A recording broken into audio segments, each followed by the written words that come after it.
Hello traders and investors, मी प्रवेश तोळे PS academy मधून आजच्या आपल्या स्टॉक अनालिसिस सेक्शन मध्ये तुमच्या सर्वांचं मी स्वागत करतो. सो आजच्या सेक्शन मध्ये आपण पाहूया कोणते स्टॉक आपले प्रॉफिट बुकिंग साठी आले होते, त्याचबरोबर कोणते स्टॉक आपण रिकमेंड केले ज्यामध्ये आपण एंट्री प्लॅन करू शकतो 5% 10% साठी, आणि त्याचबरोबर लाईव्ह मार्केटमध्ये आज निफ्टी, फिन निफ्टी आणि बँक निफ्टीची एक्सपायरी होती, यामध्ये आपण आज कोणते ट्रेड प्लॅन केले होते याबद्दल आपण आज सेक्शन मध्ये काय करूया डिस्कस करूया. सो मित्रांनो, आज आपण टेलिग्राम चॅनल मध्ये आपलं जो टेलिग्राम चॅनल आहे या टेलिग्राम चॅनल मध्ये आपण 9:24 एका स्टॉकचा आपण प्रॉफिट बुक करण्यासाठी आपण रेकमेंड केला होता. तो स्टॉक आहे जिओजित फायनान्शियल. ओके, जिओजित जो आपण कालच बाय केला होता तो आपण 115 108 रेंज मध्ये आपल्याला बाय करायचा होता 125 135 या टार्गेटसाठी. ओके, जसं मी तुम्हाला कालही सांगितलं होतं, कालचा जो आहे होता 124.80 म्हणजे 20 पैशांनी कालचा टार्गेट हिट झाल्यानंतर पण ज्यांनी आज प्रॉफिट बुक केलेलं आहे, आज जर आपण बघितलं तर 125चं फर्स्ट टार्गेट हे जिओजितने काय केलेलं आहे आज आपल्याला या ठिकाणी दिलेले. म्हणजे आपण तो 115च्या रेंजमध्ये जर आपण तो काल बाय केला असता त्यामध्ये आपल्याला 125.50चा आज आहे गेलेला आहे. म्हणजे आपल्याला 8.5% आपल्याला एका दिवसामध्ये इथे काय करता आले असते, जिओजित फायनान्शियल मध्ये आपल्याला बुक करता आले असते.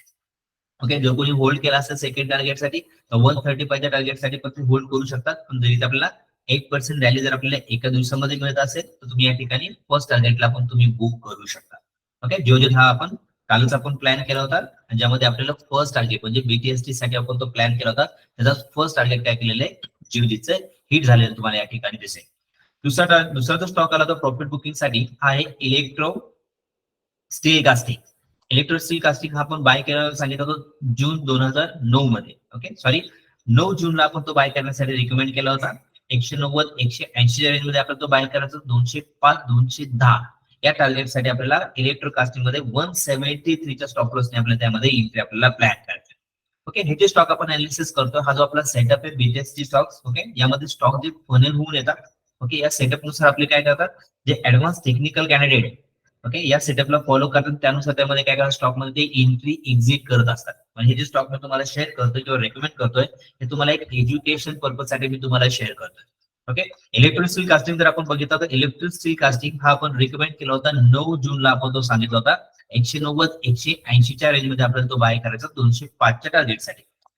आणि इलेक्ट्रिक स्टील जर आपण या ठिकाणी बघितलं तर आपण तो बाय केला होता 9 जूनला. ओके, म्हणजे या ठिकाणी आपण तो बाय केला होता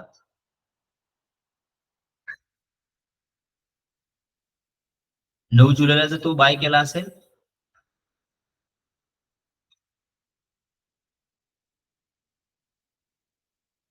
9 जुलै या लेवलला तो बाय करायला सांगितलं होता. ऍव्हरेज जर कोणी केला असता तर ऍव्हरेजची जी प्राइस आहे ती ऍव्हरेजची प्राइस या ठिकाणी सांगितली होती 180 ला तो आपल्याला ऍव्हरेज करायचा होता. म्हणजे आपण तो 190 ला जर कोणी बाय केला असेल तर त्याला ऍव्हरेज साठी पण 180च्या रेंज मध्ये काय करता आला असता, तो ऍव्हरेज करता आला असता. कारण याचा लो किती गेला होता, 182चा याचा लो गेला होता.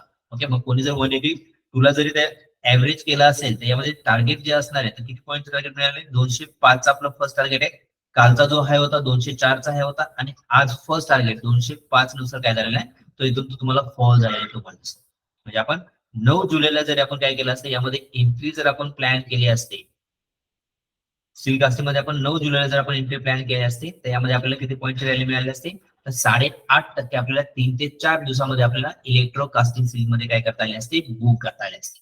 हे दोन स्टॉक आले होते जे आपल्याला प्रॉफिट बुकिंग साठी काय आलेले आहेत आपल्या या डॅशबोर्ड मध्ये आले होते. त्यानंतर आपण आज 0-0चे कॉल प्लॅन केले होते. निफ्टी, बँक निफ्टी, फिन निफ्टीची आज एक्सपायरी आहे. ओके, ते आपण कसे प्लॅन केले त्यावरती आपण डिस्कस करूया.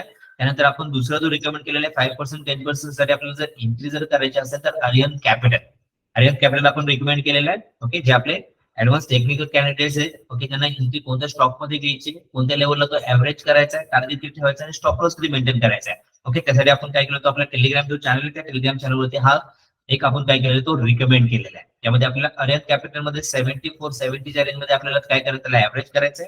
80 84 टार्गेट साठी आपल्याला काय करायचं, अरियन मध्ये आपल्याला एंट्री आपल्याला प्लॅन करायची. अरियन कॅपिटल जर आपण या लेवलला जर बाय करणार आहे 74 75 ची रेंज आहे. ओके, टार्गेट जे असणार आहे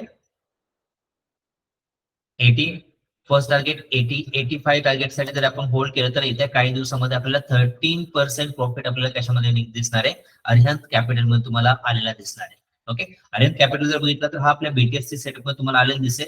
ओके, आज आपल्या बीटीएस सेटअप मध्ये जवळपास 36 स्टॉक आले होते, त्यामध्ये फक्त आपण 2 स्टॉक आपण काय केलेले रिकमेंड केलेले जे आपल्याला 5%, 10% साठी आपल्याला काय करायचे, प्लॅन करायचे. त्यापैकी आर्यन कॅपिटल जर आपण या लेवलला जर बाय करतोय 70 ते 70च्या रेंजला आपण ऍव्हरेज करणार आहे आणि 85च्या टार्गेट साठी जर आपण त्याला होल्ड केला तरी मोर दॅन 10% प्रॉफिट आपल्याला आर्यन कॅपिटल मध्ये पण आपल्याला बुक करता येईल. देन दुसरा जो स्टॉक आपण रिकमेंड केलेला आहे, दुसरा स्टॉक आहे कोल इंडिया. ओके, 510 500च्या रेंजमध्ये तो ऍव्हरेज करायचा आहे. टार्गेट जे असणार आहे 530 550 प्लस. ओके, हा एक लॉंग टर्म काउंटर आहे जो एक कोल इंडिया आपल्या ऑल टाइम हायच्या ब्रेकआउटच्या जवळपास आलेला आहे. ओके, याला जर आपण 510-500च्या रेंजमध्ये जर आपण बाय करतो आणि 560-550च्या टार्गेट साठी जरी होल्ड केलं तर येत्या काही दिवसामध्ये आपल्याला यामध्ये 7 ते 10% रॅली आपल्याला काय करता येईल, आपल्याला कोल इंडियामध्ये पण आपल्याला काय करता येईल, पीक करता येईल. ओके, हे जे स्टॉक आपण रिकमेंड करतोय तुम्हाला एक एज्युकेशन पर्पज साठी रिकमेंड करतोय, कारण कोल इंडिया जर बघितलं तर आपल्या ह्या सेटअप मध्ये आलेला आहे जो बीटीएस सेटअप आपण ऍडव्हान्स टेक्निकलच्या बॅच मध्ये तुम्हाला शिकवला जातो. ओके, तुम्हाला जर ऍडव्हान्स टेक्निकलच्या बॅचला जॉईन करायचं असेल तर पीएस अकॅडमीची ऍडव्हान्स टेक्निकलची बॅच आपण उद्या स्टार्ट करतोय. तुम्ही त्या बॅचला पण काय करू शकता, जॉईन करू शकता. जी तुम्हाला अनालिसिस असणार आहे, डॅशबोर्ड असणार आहे, स्टॉक सिलेक्शन असणार आहे, या सगळ्या गोष्टी तुम्हाला त्या ऍडव्हान्स टेक्निकलच्या बॅच मध्ये तुम्हाला शिकता येतील. आणि जे आपले जे ऍडव्हान्स टेक्निकल कॅन्डिडेटचे प्रॉफिट कमवतात त्यांचे स्क्रीनशॉट तुम्ही आपल्या या पीएनएल मध्ये पाहू शकता. आणि त्याचबरोबर तुमचे अनालिसिस करून तुम्ही पण स्टॉक अनालिसिस करून स्टॉक मध्ये एंट्री एक्झिट तुम्ही इंडिपेंडेंटली करू शकता. ओके, लाईव्ह मार्केटमध्ये आपण असं करायचं, फिन निफ्टी आणि बँक निफ्टीची एक्सपायर होती. मार्केट एक गॅप अप मध्ये ओपन झालं होतं आणि त्यानंतर मार्केट काय होतं, पूर्णपणे साइडवेज मार्केट होतं. ओके, फर्स्ट वीक मध्ये आपल्याला ट्रेड प्लॅन करता आला नाही. सेकंड ट्रेड जो आपण प्लॅन केला होता कॉल साईडचा प्रीमियम वाढत होता, कारण निफ्टी आणि बँक निफ्टी हे दोन्हीही काय करत होते, दोन्ही अपोजिट डायरेक्शन मध्ये ट्रेड करताना आपल्याला दिसत होते. त्यामुळे पहिल्या वीक मध्ये आपण ट्रेड प्लॅन केला नव्हता. ओके, सेकंड वीक मध्ये आपण काय केलं होतं, जेव्हा तो ट्रेड प्लॅन केलेला आहे, आज फिन निफ्टीची एक्सपायर होती त्यामुळे जसं एक कॉल आला होता आपण फिन निफ्टीच्या पुट मध्ये आपण एंट्री घेऊन प्रॉफिट आपण बुक केला होता. ओके, आणि 0-0चा एक कॉल आपण रिकमेंड केलं होतं 70-70च्या रेंजमध्ये आपल्याला बँक निफ्टी प्लॅन करायचा होता आणि 30-30च्या रेंजमध्ये आपल्याला फिन निफ्टी प्लॅन करायचा होता. म्हणजे नो प्रॉफिट नो लॉस मध्ये सुद्धा आज आपल्याला इथे काय करावं लागलं असतं, फिन निफ्टी आणि बँक निफ्टी या दोन्ही लेवल आपल्याला एक्झिट कराव्या लागल्या असतात.